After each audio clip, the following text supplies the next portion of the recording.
instruction, golf news, equipment, travel, interviews, course profiles, and more. Your weekly fix of all things golf is about to begin. It's the Flagstick Podcast with your hosts, Jeff Potter and Scott McLeod. Well, here we go. Welcome to the Flagstick Podcast with myself, Jeff Potter, and Scott McLeod. Sponsored this week by Adidas. Adidas introduces the Ultimate 365 Tour Heat Apparel ZG23 Vent footwear to help golfers handle the heat this season. The collection features a mix of silhouettes for vent for men and women, made with heat-ready and no-show technology to keep golfers cool and dry so they can perform their very best. Both the ZG23 Vent and Ultimate 365 Tour apparel are available on adidas.ca and the Adidas app and selected retailers worldwide. Making sure that we let you know, as we always do. I know it's redundant, but make sure you're following across all social media networks, Instagram, X, Facebook, TikTok. Subscribe to Spotify, Audible, Google Podcasts, Apple Podcasts, wherever you podcast. And we really encourage you to subscribe to our YouTube channel. Like us, click the notification bell to make sure you never miss a single episode of this or anything else that we do. Scotty Mac. Yo. Another week has passed, and here we are. We're not going to get into discussion right now about Solheim Cup because that's later on, but it is Solheim Cup week. It is kind of an exciting week. I know some people maybe don't get as excited about the Solheim Cup as they do the Ryder Cup, but we are golf people, therefore we do get excited about the Solheim Cup and the Ryder Cup and the President's Cup and the Walker Cup and the Gordon Cup and the O'Brien Cup. A lot of cups. And the Flagstick Cup and the whatever. All the cups. All the cups. I've got a cup, but I've just got lemonade in it. How's the week been? Oh, what is it? It doesn't look like a coffee. That looks like something. That looks like something from New Orleans. I've had the coffee. Yeah, the cap and a straw on that, and give you a neck full of beads. A hurricane. Well, yeah. No, how's the week been? Not much golf on my side of it. Lots of golf travel talk. We were in a 2-hour talk yesterday. And that could have went on longer. I had to go. I felt so bad because I'm like, okay, I have to go. I kind of budgeted a couple hours for this max, and we were still going, and we were still let's not. Yeah, we'll let people in and tell. Let people in. Our good buddy Brad Kozak, who's Forward Business Consulting, he does a whole bunch of travel stuff. Primarily, the big one for him and for us is golfinontario.ca. Yep. Which, oddly enough, as we discussed, does not include Ottawa. Maybe we can fix that, but it was kind of weird. But anyways, we were talking about that. We're talking about Panama because there was a Panama trip. We're not going to get into that because that could be a discussion in itself sometime. That's going to be a whole show at some time. We're talking about Arizona. We're talking about Vegas. Like, we're just talking about. It was fun. It was a great little conversation. I said after we were done, I said, geez, we should have put the record on and recorded the whole conversation, but we probably would have had to clip a bit of it. Maybe a little bit, but we'll definitely get Brad on to chat about some destinations. And I think, travel is definitely becoming, especially this time of year, people are planning some things to go away in the winter. They're already starting to plan for next year. Obviously, we had Sam McPhail on last week for Golf PEI to talk sort of about that, especially, for next year. So we'll definitely have some travel related content over the winter time, and it's not far from our minds all the time. And I know we don't always get a ton of conversation amongst our listeners with the podcast. I know we have a lot of people listening, just not a lot of conversations, but I want to encourage people. We had a discussion about the whole travel thing and getting more involved in that and maybe organizing some trips and things like that. What's the appetite out there from our listeners and our viewers of this podcast and our followers on social media? What's the appetite to kind of jump in to something like that? If we organize a trip for 16 people to go to Arizona for 4 days and 3 nights and play, 3 or 4 rounds of golf, like, what's the appetite for that? Let us know. And if there's enough of an appetite for it, well, heck, we'll arrange it. We have enough contacts in this business that if we wanted to do a trip somewhere, it wouldn't be that difficult to get it going, and it would be and that could be a lot of fun, and it wouldn't be just a normal trip. There's a lot of things we can add from a value standpoint, of an interest standpoint. We've got almost 30 years of experience of no such thing as normal. in the golf industry. So, you just don't want to make it just a traditional trip. You want to do some extra things in there, and definitely we can add that element to it. And I think, based on conversations that I have on social media pretty much every day, I get people that are obviously reaching out about particular destinations where they should go. I mean, I literally had one last night of someone reach out, one of the executives within one of the major golf associations, who was asking about a trip someplace, and basically said, hey, where do I go for hotels? Where do I eat? What other things do I Yeah. do? So don't be shy about that, people. If you've got people that are from, major golf associations reaching out to us, then maybe you should be too. Yeah, exactly. And we will say we are trying to work on getting something going with the golf PEI for next year. So that is in the works, but that's been in the works for a long time. So we're working on that. Details to come. Anyway, we'll leave it at that. Okay. What do we got going on today? We got a good show. It's okay show. I mean, it's not a great show. It's okay. A lot of stuff, a lot of show notes. If you like talking about golf and you don't mind listening to us jabber on about golf, then it's probably a pretty good show. If you're not into it, well, you might as well skip over Spittin' Chicklets or something like that. It might be more entertaining. Well, if you're sitting in your car and you're bored, I mean, there's always some time to listen to a golf podcast, and hopefully, this is one of them that you can listen to. Yeah, if you want to spend an hour listening to us dump on Mike Babcock, well, then this is probably the wrong podcast to be listening to. Yeah, that's a whole other topic. Yeah, we're not even going to get onto. Good thing we don't have to deal with that. But we do have a good show, good podcast for you this week. We're going to get caught up on some of the latest news, as we always do, to keep you informed. Little tip on the lesson tee, talk about the chicken wing with Kevin and Jake came. Good tip. And on the back nine, it's all about Solheim Cup. Yeah, it is Solheim Cup week. That's what we said we were going to talk about it. We're going to talk about it. So let's get to it. Got a little bit of equipment talk too. And okay, we're going to talk some gear. We got going on. We do have a mailbag question in there, which we maybe start doing a little bit more of those. And then I've got a little question as well to our listeners about innovations and things that might be happening at their golf course, just for some feedback, and might be a topic for an upcoming show. So we'll get to that here. All right. So it sounds like we got a pretty busy front and a pretty busy back. So all right, let's get at it. Front nine presented by Metcalf Golf Club and Natural Setting, a pleasant challenge. Golf season is well underway, obviously. So you can still save on your golf this season. Get those game packs. And get ready to head to the first tee and save a little bit of money before the end of the season comes. Visit metcalfgolf.com to shop for those now and check out their membership options as well. Okay, Scott, front nine. You got it. The final event, official final event, because I guess the Ping Challenge Cup is not a points event, so it's an unofficial tour event. But the Flagstick.com PGA of Ottawa Tour Fall Championship took place, limited field at Rideau View. Yep. And those players were treated to an outstanding golf course and got a firsthand look. There's still bunker renovations going on out there. Yeah. So a few of the bunkers probably weren't in play for them, but they would have had a firsthand look at a lot of the renovations that have gone on already, especially on the front nine there. Yep. Guys loved it. Everybody loves Rideau View. Great feedback. Great feedback. Winners, well, Graham Gunn in the senior division took yet another senior division crown with a 70, outstanding golf. And James Spearneck. I saw James quite a bit over the summer, because he teaches at Titan out at Richcraft Sensplex in the east end of Ottawa there. And I saw him, pretty much 2 or 3 times a week whenever I was out that way. Fires a 66. Yeah, he can play. He can play, and he's not playing that much. That's the thing. He's not playing a lot of golf, and dude goes out and fires a 66 and wins. Yeah, he said it was kind of special for him a little bit, just because of the fact that he hasn't won a tournament in a while, and he has won a number of events within the zone, but his game, as you said, he hasn't been playing a lot. I mean, a lot of people don't get out and play. They're busy coaching and so forth. He coaches at the Meadows there as well. But 66, 6 under at Rideau View, I mean, that's some impressive golf. That's some golf.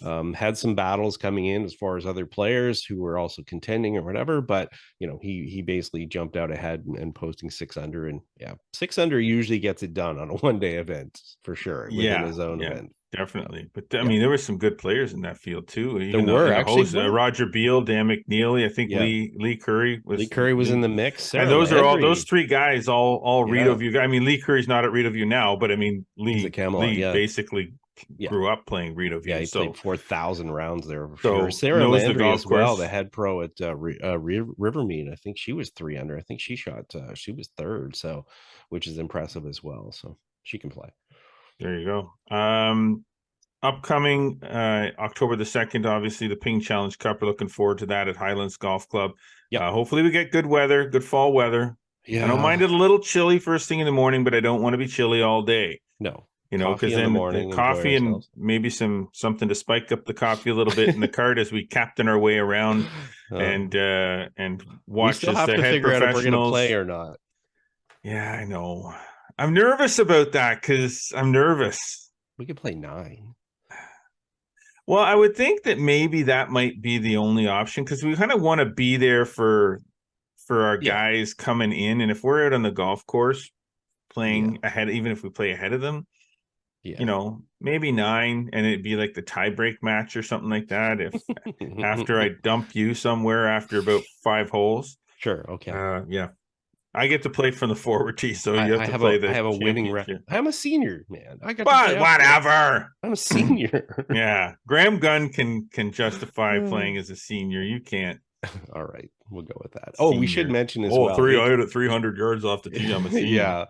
Actually, we had 2 other players play in at Rideau View. We have the playability test for the PGA of Ottawa. AJ Howe from Rockville Country Club. AJ's, oh my God, I'm so proud of this guy. What a great guy. Just never quit. I mean, never quit. This guy 13 times he went through this qualifier and got himself in. And then Olivier Beaulieu, which is Guy's son from La Sorcier, he got played in as well, which congratulations. That was his first try though, wasn't it? I don't know. I think it might have been, but congratulations to those guys getting their PGA of Canada career started. It's hard.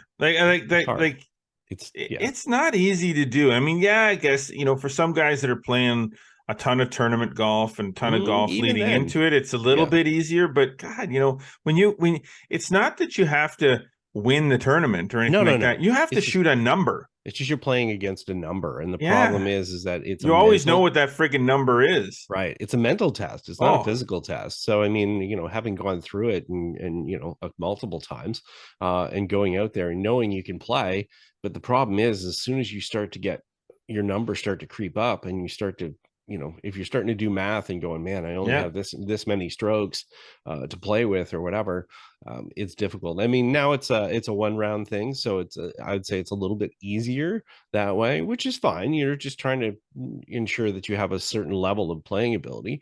But I can tell you, when it was 36 and you're doing it overnight and you had to think about it, that definitely gets you a little bit. I think it actually was easier when you finally did it. And it didn't take you 13 tries to do it, but when you finally did it, you did it in the Flagstick Open. You did it in a tournament. So I think that might have helped a little bit in that it was a tournament. So there was a kind of like a secondary thing going on there too. Sure. With what was going on around you. Plus you were part of the organizing group, obviously, for the tournament. So you'd warm up, go play, then you'd finish your golf and come in and get some business done. So that maybe the mind was kind of wandering different places too. So that might have made it a little bit easier to kind of take your mind off of what you had to do. But at the end of the day, I do remember, didn't you hit like 7-iron, 7-iron, 7-iron, 7-iron, 7-iron the last hole to make a bogey just to get the number?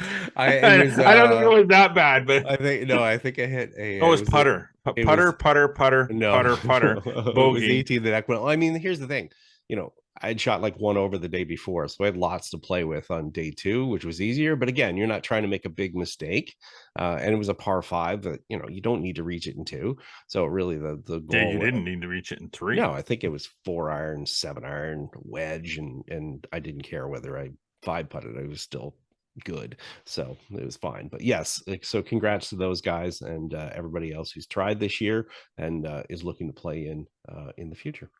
Okay, so. One last thing on the front 9 here. Well, one last thing on this part of the front 9 is from a news perspective. Awesome guy, amazing superintendent. He is. Eric Roos was announced as the Canadian Superintendent of the Year. Yeah. This is, I mean, any of the superintendents that we know, all deserve a pat on the back for the work that they do. Yeah, we just had Thank a Super Day on September 12th. Yeah, and you saw a lot of posts on social media with lots of thanks going out. Right. Lots of courses were thanking their supers, and members of those courses were thanking their supers. But this one, Eric is just an awesome guy, and he does such a great job, and so many things that they went through.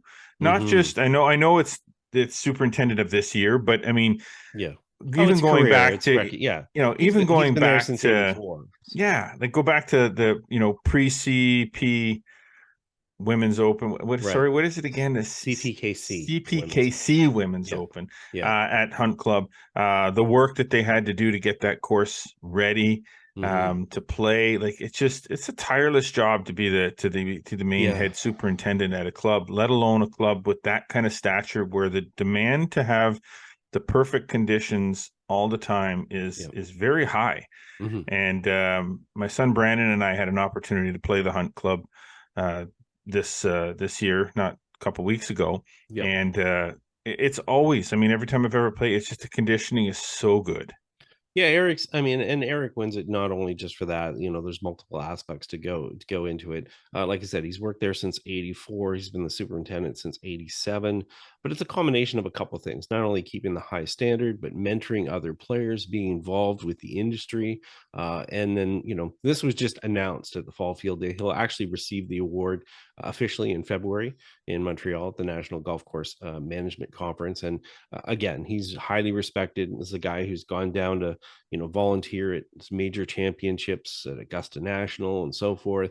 A lot of people that have worked for him have now gone on to successful careers and are members of the CGSA, the Canadian Golf Superintendents Association, as well.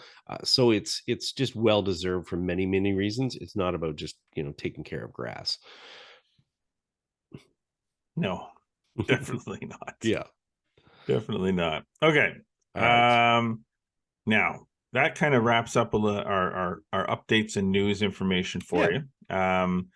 Now we want to before we get out and take a break, we want to head out to the lesson tee, presented by the Kevin Haim Golf School. It's always the right time to play better golf. Whether you need a private lesson, better short game, or some putting help, or even a custom club fitting, visit kevinhaim.com. And remember that better golf is a lot more fun.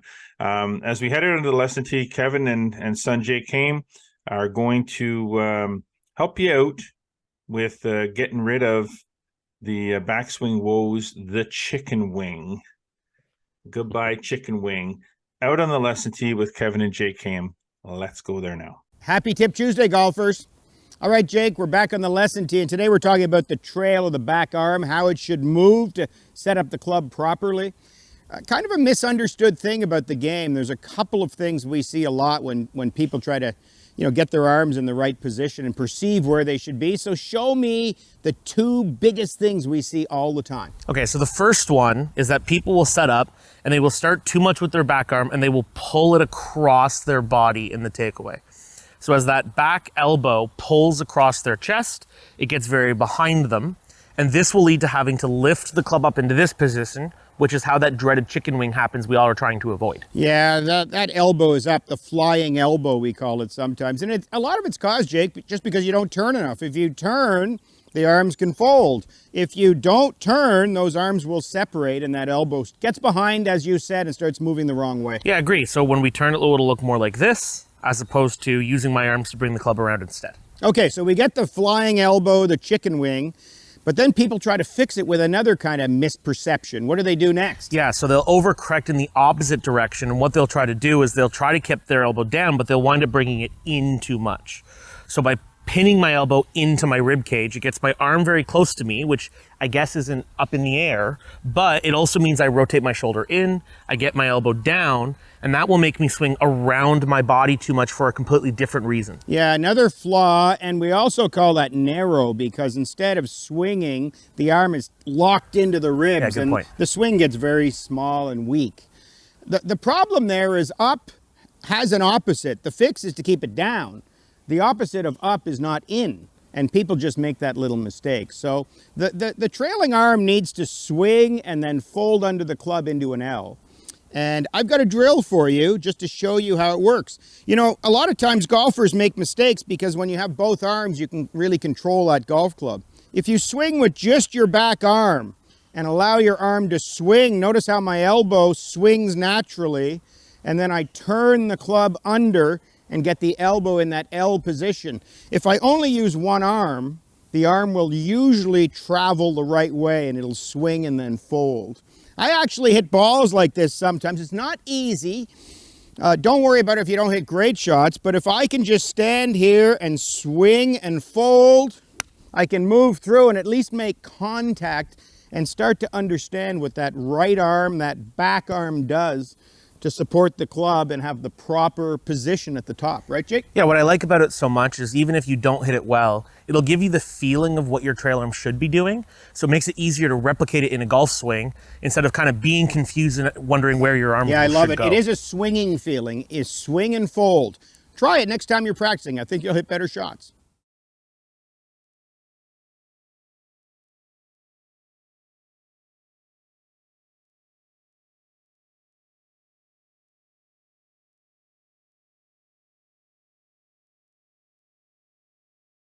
Yep. That'll help get rid of the chicken wing. There you go. I've never had the chicken wing. I did before off the top of the show. Remember we talked about as we were getting ready to do the show today. Yeah. I said that Eamon Darcy was what a pull. I don't even know where it came from. I was thinking chicken wing swings, and that guy's swing just popped into my head. 99% of the people that are listening to this podcast no idea who he is, but look him up, and very unique swing for sure. Functional, made it happen. Very functional. Yeah, there's lots of ways to make things. Didn't happen. Somebody who else had there was another guy that on the PGA Tour, not Jim Dent, but well, Jim Dent had a little bit of one. Calvin Pete. Calvin Pete. That was the guy I was thinking of. Now, why didn't Calvin Pete pop into my head before Eamon Darcy? I would be more familiar with Calvin Pete than Eamon Darcy, but somehow Eamon Darcy anyway, here I go. I'm going from here. I'm going to there. I'll just sit here and listen, Jeff. Yeah. I'm in a chatty mood. I've had 4 cups of coffee already today. I am wired. I was going to come back after dropping my son off at school and go to bed because I was so tired last night. Somehow I ended up getting into an extra cup of coffee, and now I'm good to go. Wow. Okay. Good to go. Okay. I'll sit back. We're going to take a break. And when we come back, we're going to get into a bunch of stuff. I thought we were just going to do Solheim Cup talk, but it sounds like you've got other plans. So that's good because other plans are good. But we've got a bunch of things we're going to get into on the back nine. But first, we got to take a break. You're listening to the Flagstick podcast with Scott McLeod and Jeff Potter. Adidas introduces the Ultimate 365 Tour Heat Apparel and ZG23 Event footwear to help golfers handle the heat this season. Both the ZG23 Event and Ultimate 365 Tour Apparel are available now on adidas.ca, the Adidas app, and selected retailers worldwide. All right, and welcome back to the Flagstick podcast with Jeff Potter and Scott McLeod.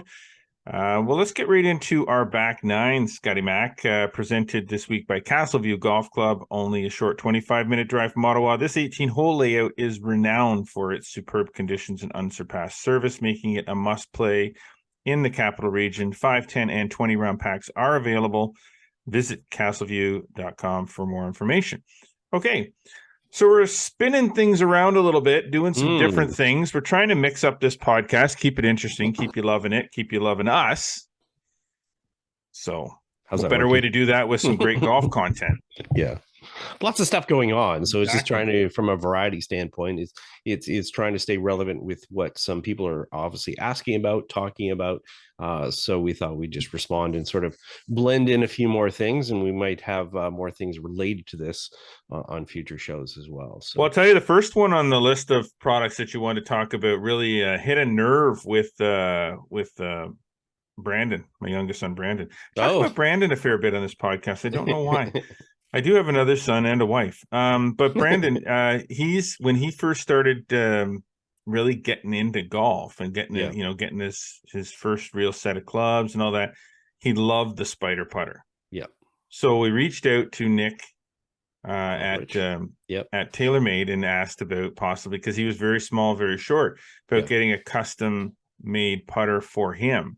So they made him a custom red spider putter. It was like 28 inches. You know, and it was all weighted and balanced properly for that length, because it's very easy to take something that's long, cut it down. You don't realize what you end up doing to the putter when you do that. And he used that thing. He still uses that thing. I know he still likes it. And he's like, he's literally from 4.8 when he probably had that putter made for him, maybe even smaller, to 5.9 now. He still uses the putter.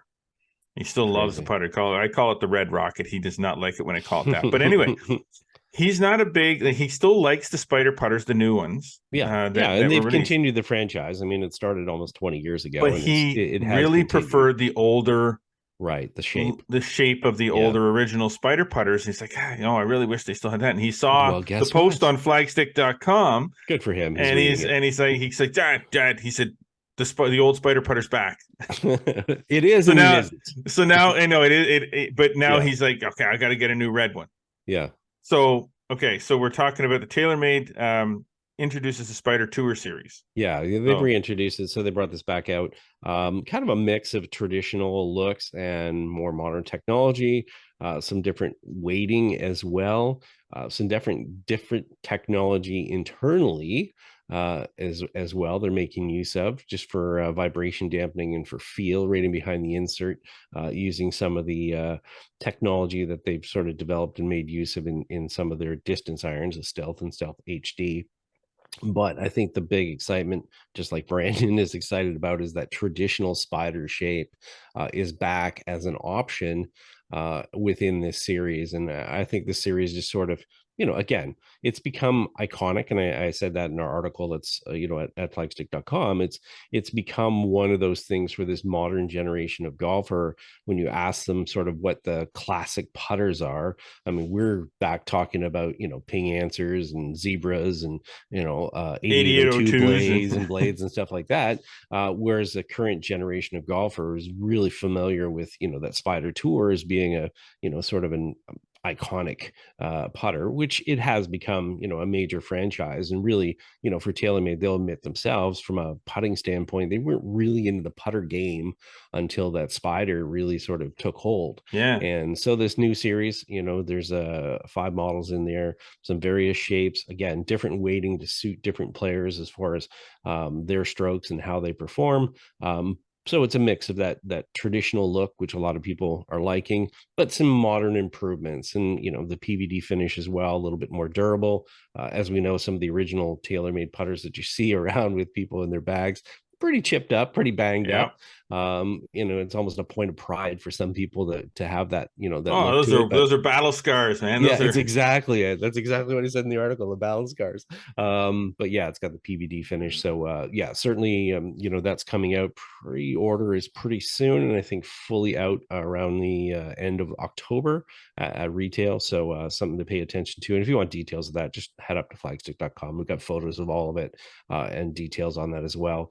And they've also got a My Spider program in there for even more customization, which is probably what Brandon would be interested in. Yeah, he's already been there. Yeah, so I've got the printout of what the new one's supposed to look like, and now I gotta make a call. Okay, all right, sounds good.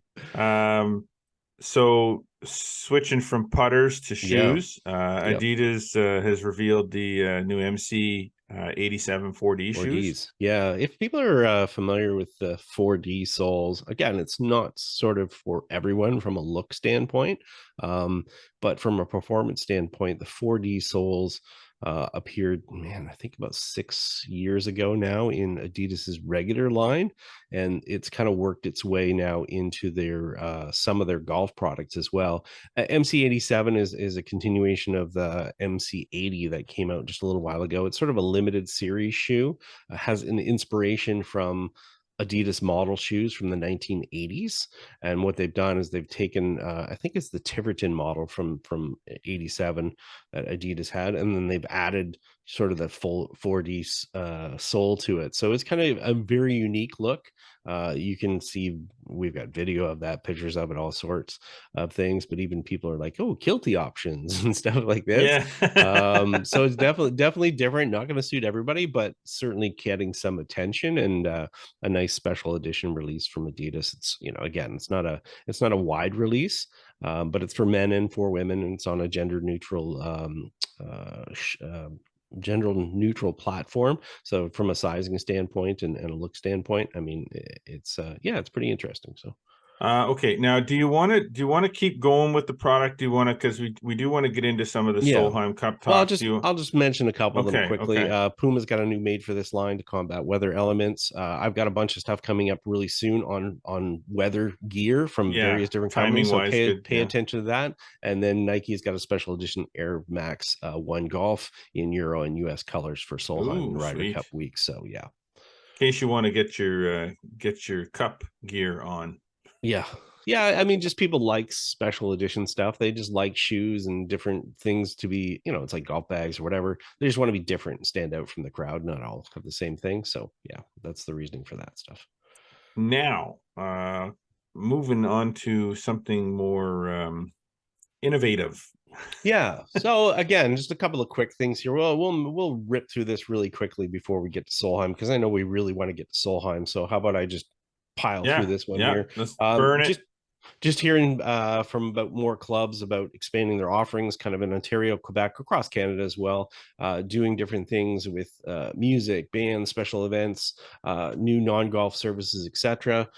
We'd love to hear from people about how their favorite golf course is evolving. You can hit us up on X, Instagram, whatever. Just DM us. Let us know what your club is doing differently, what we should know about it. Maybe it's programs or whatever. We're always looking for topics. I know I had some messages for some people from Halifax actually this week, talking about some innovative programs that are happening in Atlantic Canada, including Newfoundland.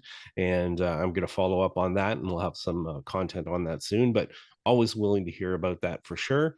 And one last thing quickly, we don't have to give it a lot of thoughts and opinion. We can actually push it to maybe another week, but we had one of our community members, Chris, ask us what we think is better for measuring distances on a golf course, a laser rangefinder or a GPS watch device. Find the sprinkler head and pace it off. Yeah, let's go that way. I think I actually did an Ask Flagstick on this. I'm going to have to go back.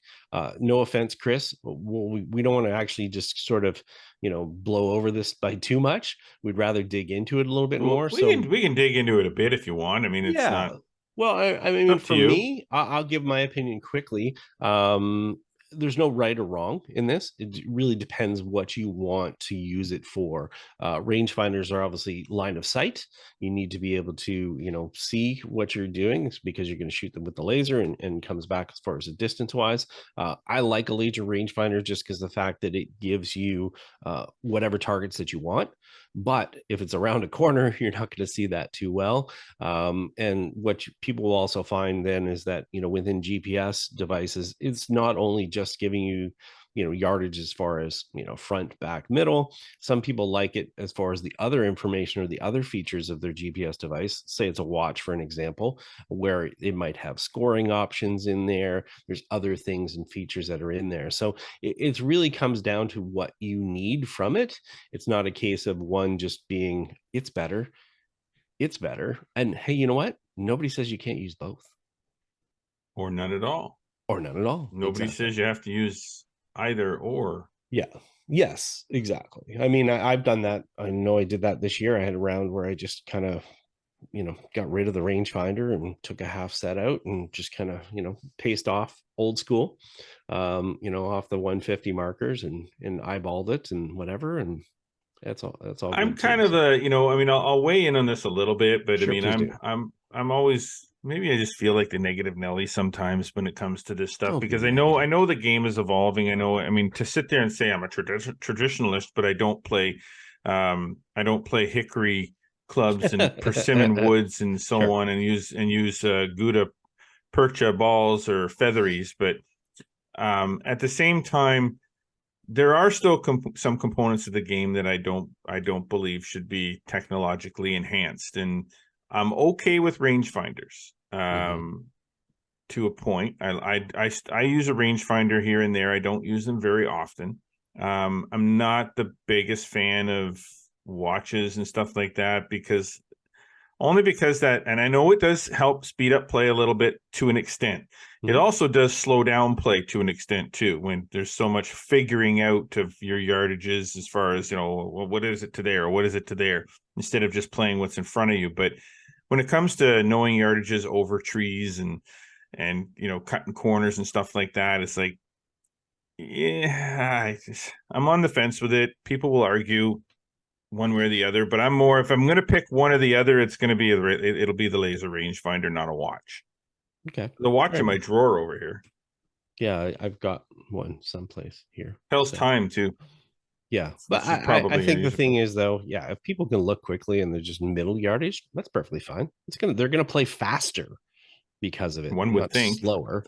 So one would think, but and we've all experienced those that do play faster with these with technology devices, and those that don't. Slow players are slow.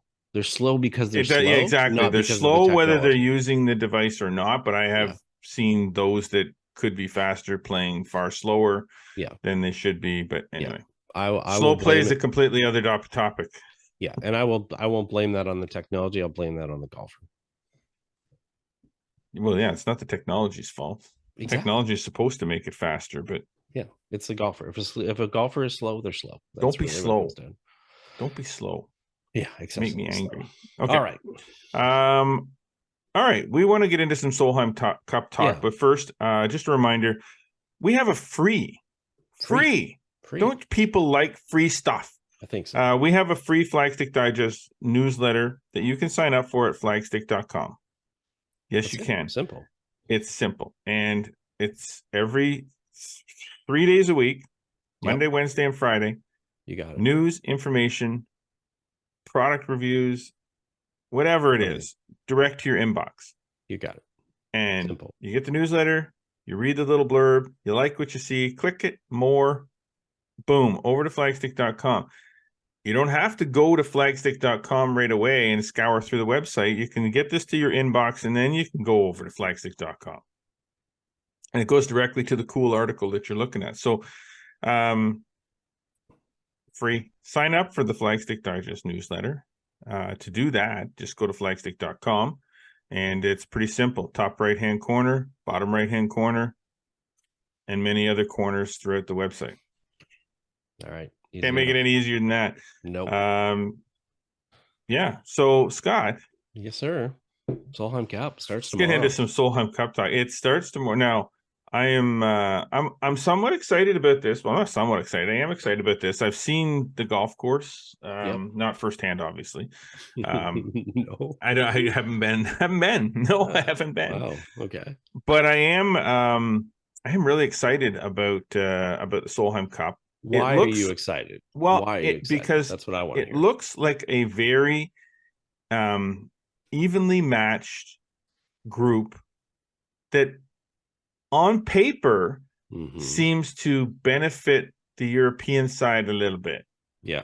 And so I think that's something where every single time we have a Solheim Cup or we have a Ryder Cup or we have a President's Cup, all the talk is about how the Americans are favored, how the Americans are not favored. Now, even if they media try to spin it, that the Americans are still favored, even though Europe's got the better team on paper, more experience. I think a combined 31 Solheim Cup cups played within the European team. Yeah, all these other storylines surrounding Toledo, trying for 3 in a row.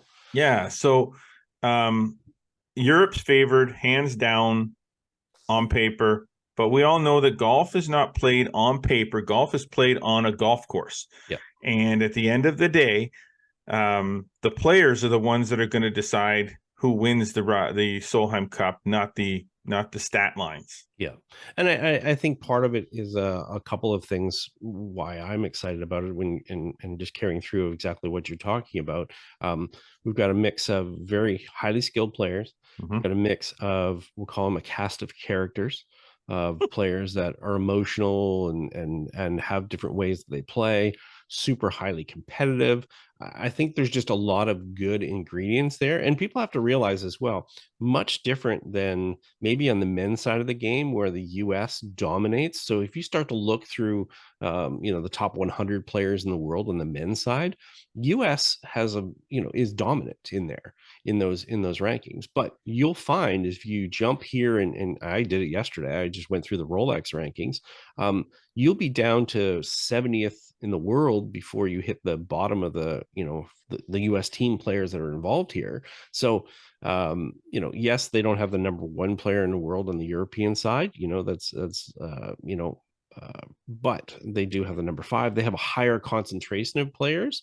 Europe has a high concentration of players near the top. They do have some that are obviously not, but it's a more international game on the women's side of it. And we're seeing that more and more all the time. And then what makes it cool is that, short of a couple of players here, they're very familiar now from the European side to a lot of the people in North America. They're used to seeing these players in the 5 LPGA majors. They're used to seeing them winning and being in the mix and talked about. So it's not like the old days where, if you looked at the Solheim Cup and then you looked over the European team, you're like, I know 3 of the players. That's not the case anymore. No, not at all. And the US does have 5 rookies. Yeah, Europe has 3. Yeah. Again, that might make a little bit of a difference, but we're not talking about 5 versus 1 or no. It's 5 and 3. It's only a couple of extra bodies. Well, when you consider the rookies on the US side have won 3 majors, and one of them's won 2 this year, one of them's won 1. It's again, you're talking major championship winners. So we're not talking people green out of the box, just fresh out of college. Although Rose Zhang is obviously that's a story in itself. She's fresh out of it, but yeah, she's obviously a winner already on tour. Yeah. So and I think when we start to look at the lineups and how they are, there's just going to be some fun matches, and this is going to be early in the morning. It's obviously being played in Spain, so early that morning adds golf on TV. Yeah, that's exactly it. So that adds another little element too, and match play. We both love match play. Oh yes. So it's great to see the matches, and I think that equalizes a lot of things as well. As opposed to stroke play, everybody can be, you're in it until you're not in it, really what it amounts to. So well, that's the thing, right? You don't have to have 18 outstanding holes and post a 65 to win a match. You could easily post a 75 or a 78 and still win a match if you just happen to make a lot of birdies on the holes that you make a lot of others. It's combined, it's team match play until Sunday anyway. So it's we're dealing with best balls or alternate shots. It's just the format. It just gets you. It's hard not to, leading into it. Some people might say, I'm not really going to watch the Solheim Cup. I'm not really into, LPGA or women's golf. It's like, yeah, but you know what? If you're not into it, now might be the time just to tune in, because this is when you will get kind of pumped and excited about it, because it just gets electric. I think the people will learn about these athletes, and they'll learn more about these athletes because there is a limited number of players in the field, so they're going to hear more about them. It's not often when you watch an LPGA event, for an example, or on a PGA tour, it doesn't really matter, but there's not usually a lot of focus on the 10th or 12th or 13th player, where in this, it's usually the top couple of players. But all these matches matter, so you're going to hear more about Leona Maguire. You're going to hear about Caroline Headwall. You're going to hear about Lynn Grant. You're going to hear about Andrea Lee. You're going to hear more about Angel Yin and Cheyenne Knight. So you're going to know more about these players, and you're going to be able to examine their skills and see their skills. And I think that's just going to make you appreciate it that much more, and maybe have that much more interest in their games as they go forward on the LET or LPGA. So you're right. Now, if there's a chance to watch it, or a chance to, get an interest in the women's game, this is the event that really could hook you. Now, for you, looking at the lineup, who stands out to you? Who's going to star? Who's going to jump off the page for the US, and who's going to jump off the page for Europe and just be okay? That's the go-to. Yeah. When I start to look at both sides and, who's competitive, I think on the I think on the US side, I'm always looking at Angel Yin. So Angel, heck of a player, um, long off the tee, great personality. So you'll see a lot about her that way. Um, she's just a good talent who I think hasn't won enough as she should have. And so I think she's going to shine a little bit this week. It's Okay. easy to pick, you know, Rose or you know, Lilia. I don't think Nellie's played as well as she could of late. And neither is Lexi. And Lexi, so she's on my other end. She's like the Justin Thomas of the, she's like the Justin Thomas of the Solheim Cup team. Yeah, she's on the team because she earned her spot on the team. Yeah, but yeah, we'll get to that. Yeah, I think as far as our other side of it, but you know, and on Europe, Celine Boutier, I mean, fifth in the world right now. It's hard to say say she's not the one. No, and especially, you know, she's got a fair amount of experience in match play as well. I know she won a British amateur at Port Stewart. You know, she's got some experience and she's got the goods, and I think she'll stand out. Lynn Grant, you know, as a rookie, super talented, amazing. You know, and of course, Charlie Hall's just been on a tear of late. You know, and you know, the grit that she has is incredible to watch. I mean, this girl fights and fights and fights, and I think, you know, and you know, she's kind of like Daniel Kang on the US side. I was gonna say the same thing there. She has that gritty spirit to her, and obviously has got the skills. So I would expect a lot from her. What about you? Well, I like Singanda. Carlotta. She reminds me a lot of sort of a Sergio Garcia.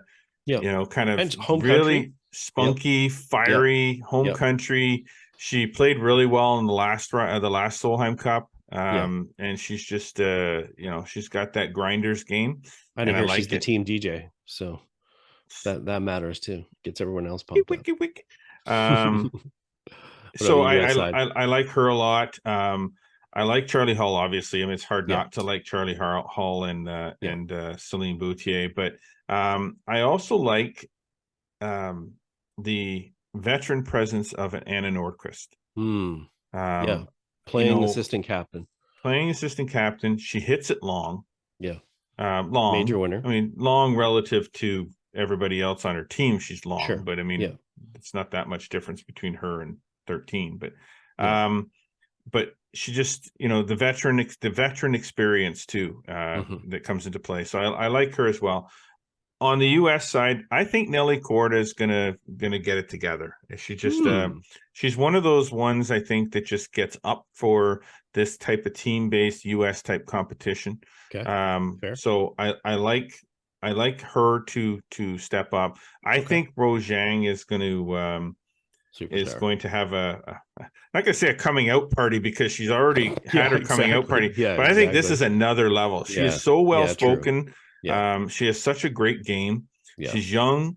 And those young rookie players, they can go one of two ways. They can either be too nervous because of the spotlight, but now having won in her first event on the LPGA Tour, and having won as much collegiately, and she's played in junior Solheim Cups, so it's not, I don't think the stage is too big for her as well. So I don't think the stage is too big for her. So I think that she's just going to have that carefree rookie, nothing bothers me, let's get after it kind of mentality. So I do like her as well. And Daniel Kang, I mean, that's Daniel Kang. She got her clubs now. She's motivated. I guess so. So who do you think is going to be the weaknesses for each side? Lexi Thompson, 100%. I just feel like now she could surprise too. She could be another one of those in the team environment. But like I said earlier, I think she's sort of the Justin Thomas of the Solheim Cup. She's got all the skill and all the talent. She's been there. She's high ranked. She's played well in some tournaments, but she just, something's just not right with her game right now. Just as something is when we say something's wrong with Justin Thomas, let's be honest with ourselves here too. He still contended, you know, in the last event. He's still top 30 in the world and all that. Like this, but it's relative to the other players that are playing in and and playing well at the time. Relative to their own standard of play yes. as well. So right? I think she'll be fine in the team stuff. I think she'll be fine. I don't think she's going to be a drag down, but I think she might sit more than she plays. If I'm her partner and I'm watching her stand over a putt that we need, turning the other way. I'm nervous. Yet in the last Solheim Cup, yes, she was clutch. I know. She was clutch, and especially her putting was clutch. We just never know what's going to happen. No. What about for Europe? That one's a harder one for me because I got two there that are easy. I don't know. I mean, Caroline Headwall is, not highly ranked, and Emily I thought she hit it further too. Yeah. She's a strong girl. Like she's strong. They're both her and Emily Peterson. I mean, Emily Peterson was like the it girl for a little bit there at the start of last year, and got a lot of points and stuff out of that. But they both progressively dropped down in the rankings. So that's going to be up to the captains to sort of figure that out, where they're going to put those players, where they're going to make them sit. Probably not a good idea to put them together. Well, I mean, you could also, we know that from playing events. Sacrificial lambs. Could be. I mean, you sometimes get a case of, you get a case where you get a match that you think, hey, you know what? Those two players are so hot on the other side. I'd rather win one match than lose two. Right, exactly. Or, the worst case scenario is they get a half out of it.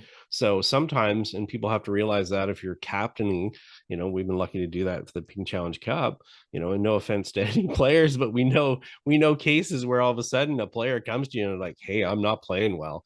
Like, put me in and I'm going to get destroyed. Doesn't matter who it is. So you may as well put me against the strongest people. And if I scrape something out, that's perfectly fine. But if not, you're not expecting to get those points anyways. So why sit there and put your, maybe your two best players against the other two best players?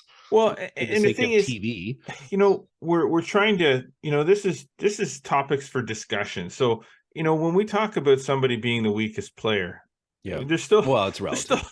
They're still pretty good golfers. It's just, we're trying to come up with something to kind of say, okay, this is who we think might be the weakest player. What is the weakest player? I mean, do they suck that bad? Not really, but if we have to pick something, we have to, we have to look at the history, look at how they've played this year.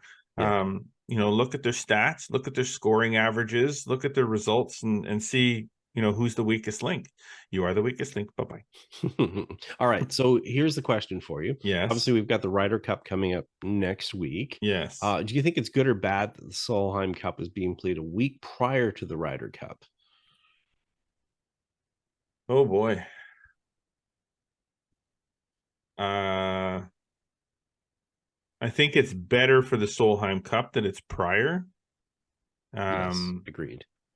I kind of would maybe prefer that they be more spaced out and they're not on top of each other, but I thought it was I don't care. I mean, it's better that it's before and not after, and I don't think it takes anything away from the Ryder Cup. I think it only pumps up the whole Europe US rivalry for the Ryder Cup and kind of gets people pumped and motivated for that, and maybe that gets them into the Solheim Cup a little bit more because they're paying more attention. I agree. I think people will be more interested in match play. They'll be familiar. For people that are maybe not familiar with these events, it sort of gives them a little bit of a primer before next week as far as how sort of things happen in match play situations and whatever. I'm not sure I agree with Stacey Lewis about connecting the two. She was making a discussion about that. I think they need their own spotlight. Yep. I think it diminishes the Solheim Cup and it would get buried under the Ryder Cup. If they try to connect it too much. And I think the Solheim Cup has become such great property. Yes. Thanks to the Solheim family and the support and the LPGA and the LET, they made it something. And I don't think it needs to be diminished. I think you don't need to hitch your wagon to the Ryder Cup. You need to be your own star for it, for sure. 100% agree with that. They should forever and ever be completely separate events, in no way connected to each other. They are not the same. They don't have the same history. No. And that's just the way it should be. Yeah. Sometimes you can leave well enough alone. So this is the time to leave well enough alone. All right. No more talk question. about it. One more last question sorry. for you. Before Go we ahead. get to, okay, Sure. can we get into, so do you want to do the last, we got about 7 or 8 minutes. Actually, drop the other two things that we were going to talk about there and mention exactly what you were going to talk about, because I want to hear this as well. So when listening to some of the preamble about the Solheim Cup coming up, one of the things that they spent on one of the sports networks, Golf Channel, just the Golf Channel, they're going to come after me. They spent a good half an hour, 40 minutes. Okay. Talking about how the European team had a distinct advantage in driving distance over the US team. And they put up on the screen the driving statistics of, say, I think it was the top 12 or 13. So I'm just I watch this and I'm looking at the numbers that they're showing, and I'm saying to myself, and I'm like, what are you talking about? A distinct advantage? You're talking about 0.4 yards difference between the third longest driver on one team and the fourth the sixth longest driver on the next team. 0.45. So I said, you know what? Maybe I'm wrong. I'm going to pull some statistics and just see. So first off, number one, Europe has a distinct advantage of 2 yards in average driving distance for the entire team over the US. 260 to 258. Over a variety of conditions throughout the entire year, where sometimes it's not up to what the player actually does to create that driving distance, let alone actually measure drives, let alone stats that are developed based on caddies, because they don't have a shot link on the LPGA 2 yards. Tour. They're going with 2 yards. 2 yards. Yeah. Distinct advantage. Now, I'm sorry, but if a distinct advantage in driving distance is 2 yards, what's your advantage over me in driving distance? Yeah. Well, you average 290 and I average 250. Is your that's a distinct advantage. Distinct. 2 yards, not so much. Yeah, people should, just a quick reminder. Gross advantage. I said about the shot link sort of stuff. If people are not familiar in the LPGA Tour, as a caddy, you have a card that you have to fill out, which has your stats, and that's the stats for the player that we get to put in. So the accuracy of that is still pretty damn questionable. So the other thing is, I pulled the driving distance of each player and came up with the fact that the difference between the driving distance totals of the number one driving distance in the Solheim Cup and the number 12. So it's bottom 24 players, right? So 12. 12 on each side. 10 yards. Ooh. 10 yards from the top. And the only reason it's that is because the top two driving distances in the event are 273. Yeah. And the person in third is 269. That's the only reason that there's a 10-yard difference between that and the bottom, is because the top two are 6 yards further than the next. The fact that I'm having even a hard time describing this. So please, this bothers me so much. It's I know that you have to come up with content. I get it, but there's no content here. No, there's no content. There is no distinct driving distance advantage for one team over the other, because when you pull down to the bottom of each team, the Europeans have 7 of the top 12 players in the event. 7 are in driving distance are Europeans and 5 are Americans. Just sounds like somebody didn't distinct about that. Fully do their research. So if people really want some good research and stats, follow Justin Ray or Lou Stagner on X, and you'll see a lot of deep dives into actually proper. Because I wanted to see this for myself, which is why I did. I wanted to feel the discomfort that I had with discovering that this was the stupidest comparison I've ever seen in my life to 2 teams. Distinct advantage. Well, oh god, 3 yards. Okay, we're gonna see whatever advantages happen starting tomorrow. If people listen to this podcast, it's already started. We apologize, but yeah, you know what? All our points I think are still valid. It'll be fun to watch this play out. Looking forward to a great Solheim Cup. And hey, you know what? Maybe we'll be on. I know I'll be on X a little bit, probably doing some live stuff while chatting back and forth. Did dude even think about naming that stupid thing from Twitter to X? Anyway, man, you were fired up. All right, let's wrap this up before you have a hemorrhage. All right. Yeah. That's all I got on the Solheim Cup. We could go on and on and on and on and on, but it's better to watch. You can wrap it up next week. So. Yeah, it's better to watch than to listen to me continue going on. All right. Well, that's a wrap. All right. That's a wrap on this episode of the Flagstick podcast. Obviously want to thank our sponsors, Metcalf Golf Club, Castleview Golf Club, our presenting sponsor, Adidas, introducing Ultimate 365 Tour Heat Apparel and ZG23 footwear, helping golfers handle the heat this season. The collection features a mix of silhouettes for men and women with heat-ready and no-show technology to keep golfers cool and dry so they can perform their best. Both ZG23 Vent and Ultimate Tour 365 Tour apparel are available on adidas.ca, the Adidas app, and selected retailers worldwide. Gosh. You see, now I'm like, I lost my paper. I threw my paper.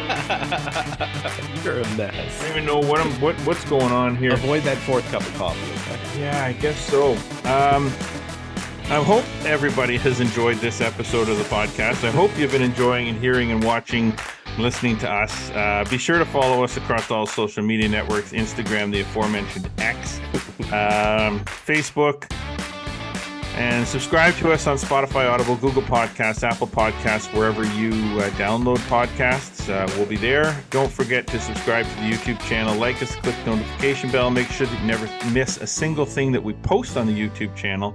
Yep. Obviously, get over to theflagstick.com for more amazing golf content delivered every single day. As always, appreciate you tuning in. I'm Jeff Potter. I'm Scott McLeod. Remember, always go for the stick.